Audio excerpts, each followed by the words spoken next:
Well, there you go. The joy of qualifying to the next round of the FIFA World Cup is what is on the ground there for Sweden. Many have actually fallen and many have gone home, and one of those that have actually gone home today is Tunisia. But for Sweden, they are very excited, the mere fact that only a draw is what they wanted to actually guarantee them a place into the next round. Now, check this out. We have a lot of action for you tonight in the World Cup. And of course, we have just witnessed some beautiful football on both channels, Azam Sports 2 and Azam Sports 4, all in HD, by the way.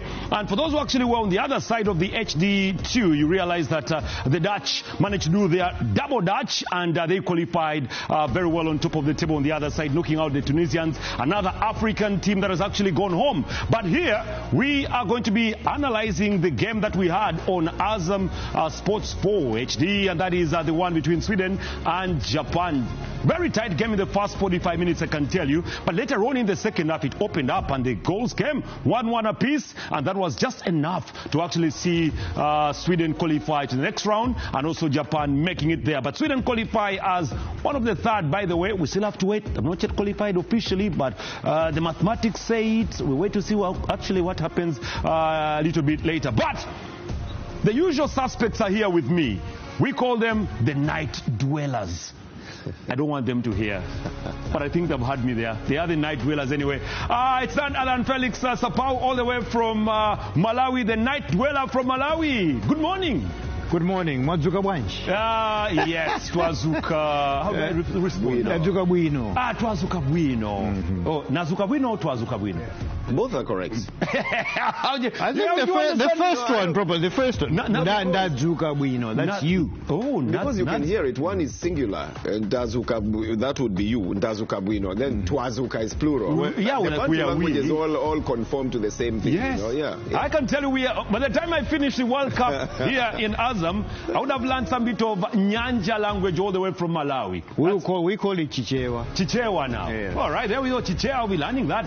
On the other side is another night dweller, and is that is the one and only that is Otieno with us here, Benard from Nairobi, Kenya. Good morning. Good morning. Good morning. I'm a morning person, not a night person. A morning person. You know, the beauty about Africa... Yes. Yeah, the beauty about Africa is that it's still dark. It's 4 a.m., so we still have night. It's dark. Yes. So it's still night in Africa perspective. It's the other language that says it's morning. Yeah? So my name Otieno means the night. The night? Yes. And what are you working at night? All right, guys, on the other side, it was a 1-1 apiece between the two countries, Japan and Sweden. Let's go down and have a look at the statistics here. They do not lie at one part. Japan 43% to Sweden is 48%. Now, this was a purely balanced game. You could see it from the first half, where no one wanted to score. Then later on in the second half is when the goals came. But the stats don't lie, Benard Otieno. Well, in football terms, we can call it a balanced game, but this was a game in which nobody wanted to actually get the better of the other. Yes. In fact, the goal that was scored, one was in response to the other team scoring the goals. Maeda scoring in the 56th, and then Elanga in the 62nd. It was just to reply to it. But it's a game in which a draw was going to... Japan already had qualified, though, in a safe place. Yeah. A draw would have still made it good for them, but a draw for Sweden then would have also seen them waiting to see whether they'll be among the 8th best third place team. So when they score that goal now, it gives them 4 points, and they had 7 goals with a +3 goal difference. So that's a good space to be in. So it tells a story of a game in which everything was almost even matched. You know, in terms of the ball percentage possession, 3% is very little to be able to even compare. Then the attempts at goal almost the same as well. 3 difference between Sweden and Japan, and on target just 5, and we've gotten 2 goals out of that. So if you look at how the game was even being played, at some point we almost thought it's just a training match, because we know Japan for what they are. Japan have very good flowing football, and that is what you expected them to bring. In fact, Japan has a better fluidity and quality of players than you would find in Sweden, so we expect them to actually be able to dominate this game.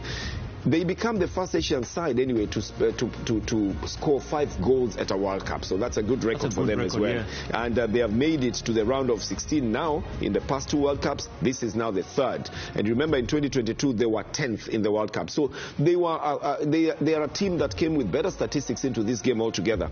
Now what they have done is they've just made sure they've gone in comfortably, and I think I would just call it a diplomatic or a gentleman's win. If you remember that they demolished Tunisia 4 goals to 0. You know, you expected more goals to come in this Sweden game, but it didn't.